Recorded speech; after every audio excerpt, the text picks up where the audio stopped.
Avant de pouvoir échanger des informations entre OpenClinic et le DHIS2, il sera nécessaire de configurer dans OpenClinic les interfaces ou la connectivité avec ce DHIS2.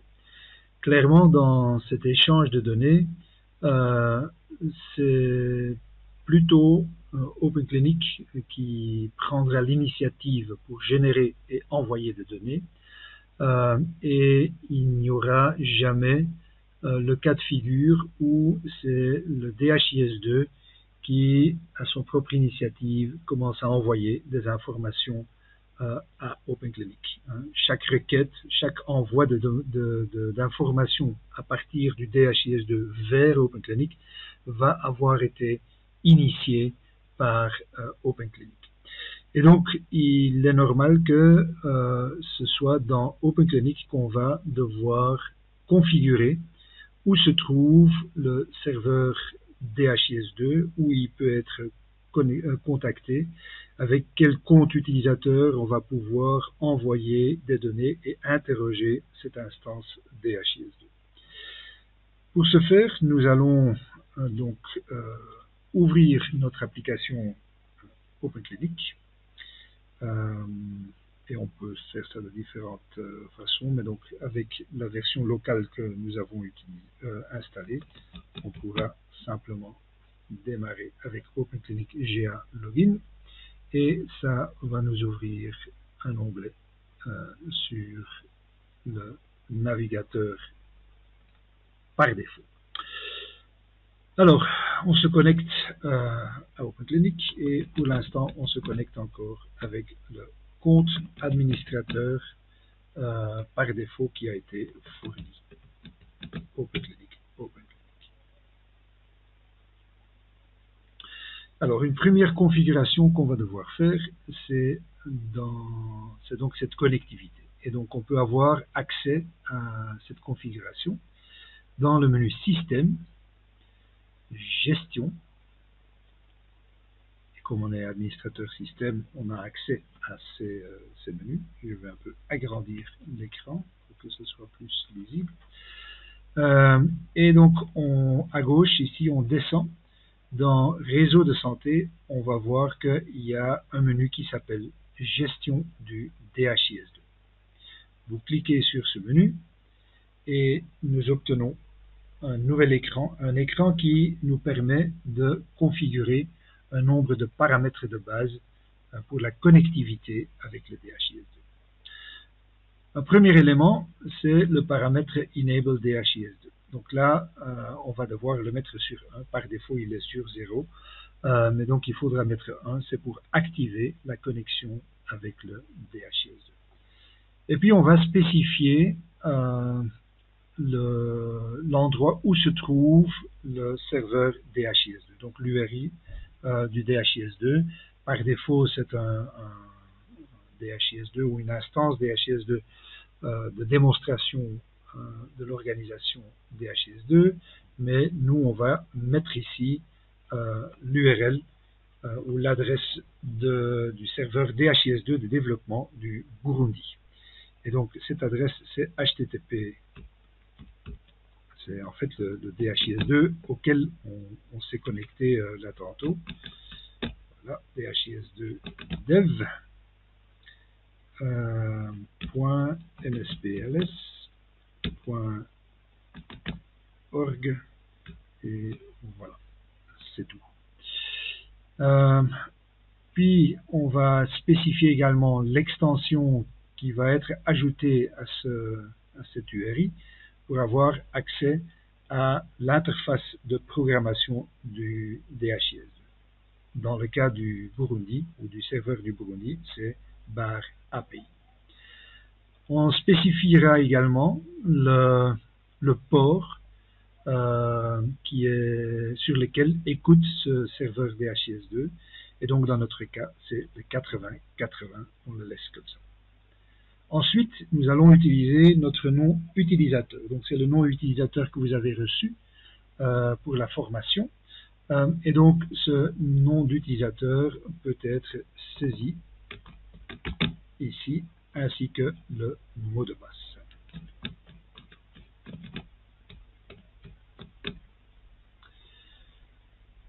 Et puis lié à mon compte DHIS2, j'avais également un hôpital, une structure sanitaire. Et donc c'est dans cette structure-là ou dans le dossier de cette structure que je vais pouvoir envoyer des données à partir d'OpenClinic.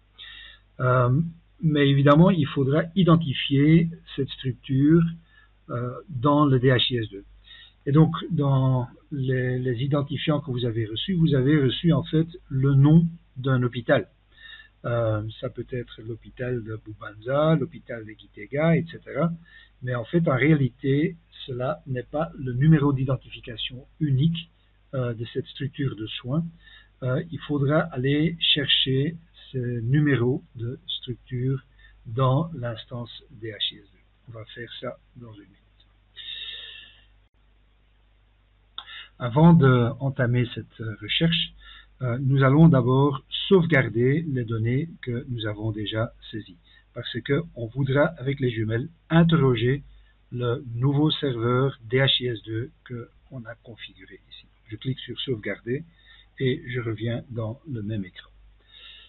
Si maintenant je mets ici HCPLR, c'était l'hôpital qui a été connecté à mon compte, je vais pouvoir cliquer ici sur les jumelles et l'application OpenClinic va automatiquement interroger cette instance DHIS2 et va pouvoir retrouver le numéro d'identification unique, ici c'est ce numéro-là, ORCUNIT UID, pour l'hôpital qui a été connecté à mon compte.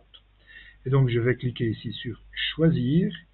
Et donc, ça me répond en disant que cet identifiant d'unité organisation est maintenant utilisé pour mon instance de OpenClinic GA. Et donc, une fois que j'ai fait ça, je vais pouvoir clôturer ou fermer cette fenêtre. Et je vois donc que l'identifiant en question a été récupéré ici dans mon écran. Le champ suivant, c'est celui du document DHIS2. Et donc là, on va spécifier le nom du fichier XML qui va être utilisé et donc qui contiendra toutes les instructions pour l'interface avec le serveur DHIS2. Dans le cas du Burundi, c'est dhis2.bi.xml. Si on serait dans un autre pays, par exemple au Mali, ce serait dhis2.ml.xml et ainsi de suite. Les trois derniers paramètres sont des paramètres techniques qui ne sont pas très importants pour l'instant. Donc le Trust Store et le Trust Store Pass, c'est en fait un fichier où on va stocker les certificats et les mots de passe ou les clés publiques et privées qui sont éventuellement utilisées dans le cadre d'un échange sécurisé entre une instance OpenClinic et le serveur DHIS2. Mais dans notre cas ici, avec le serveur de développement, on fonctionne en HTTP, ce qui veut dire que c'est un protocole non sécurisé, donc ces paramètres ne seront même pas utilisés par OpenClinic pour l'instant.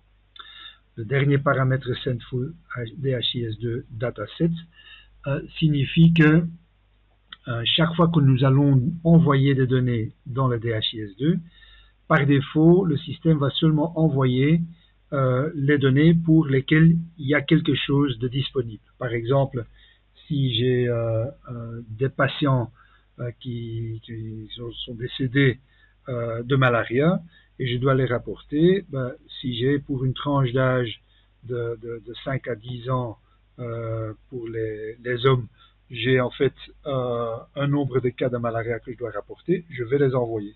Si j'ai 0 cas à rapporter, je ne vais pas envoyer cette information au DHIS2. Donc ne pas envoyer la donnée, c'est équivalent à ne pas saisir la donnée dans le canevas web du DHIS2, et donc ça veut dire qu'il n'y a pas eu de cas. Mais dans certaines circonstances, on ne veut pas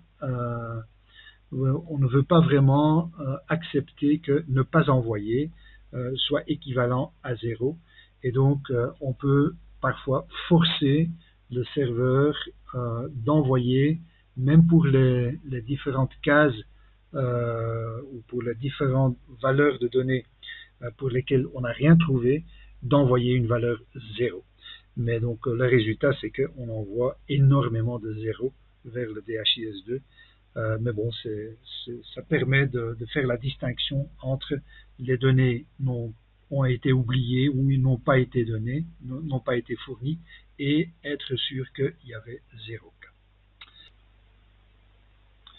Une fois que nous avons terminé toutes ces configurations, on pourra alors sauvegarder cette fiche et donc automatiquement mon interface avec le serveur DHIS2, au moins au niveau de la connectivité, va avoir été configurée.